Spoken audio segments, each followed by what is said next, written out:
మనుషులు ఇంకా ఏం చేయొచ్చు ఎక్స్‌ట్రా? ఇంకా మనం చాలా వెనకబడి ఉన్నాం. ఏదో ప్రపంచంలో మనం ఒక సెలబ్రిటీ అయ్యామనే గాని, మనకు తెలియాల్సింది ఇంకా చాలా ఉందని తెలుసుకునే వాళ్ళు ఉన్నారు.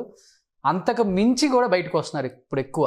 లైక్ సుమక్కనే ఎగ్జాంపుల్ తీసుకుంటే మన ఇంట్లో మిమ్మల్ని తీసుకున్న ఎగ్జాంపుల్‌గా ఏమనిపిస్తుంది? ఈ పాండమిక్ సిట్యుయేషన్‌లో ఇంతుందా మనకి బయట సోర్స్ బతకటానికి? అండ్ దెన్ సినిమా ఇండస్ట్రీయే కాదు ఇప్పుడు బయటికి మనకి టాలెంట్ ప్రూవ్ చేసుకోవడానికి ఓటీటీ అని, వెబ్ సీరీస్ అని, డిజిటల్ అని ప్రతిది వచ్చింది. నా కోరిక ఏంటంటే థియేటర్ మరుగున పడిపోయింది.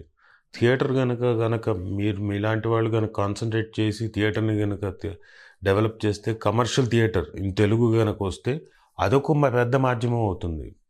సో వీ హ్యావ్ లక్కీగా ఒక టైంలో సినిమాకి టీవీ థ్రెట్ అన్నారు.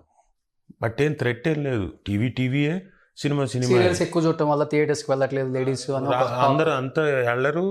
అయిపోయింది సినిమా పరిస్థితి అన్నారు. బట్ లేదుగా సినిమా డబుల్ రేషియో అయింది. ఇంకా అప్పటికన్నా బడ్జెట్లు ఇంకా పెరిగాయి. అప్పటికన్నా రెవెన్యూస్ ఇంకా బాగా పెరిగాయి. కాబట్టి మార్కెట్ వైడెన్ అయింది. టెలివిజన్ మార్కెట్ అలాగే అయింది. అలాగే డిజిటల్ మార్కెట్ అలాగే అయింది.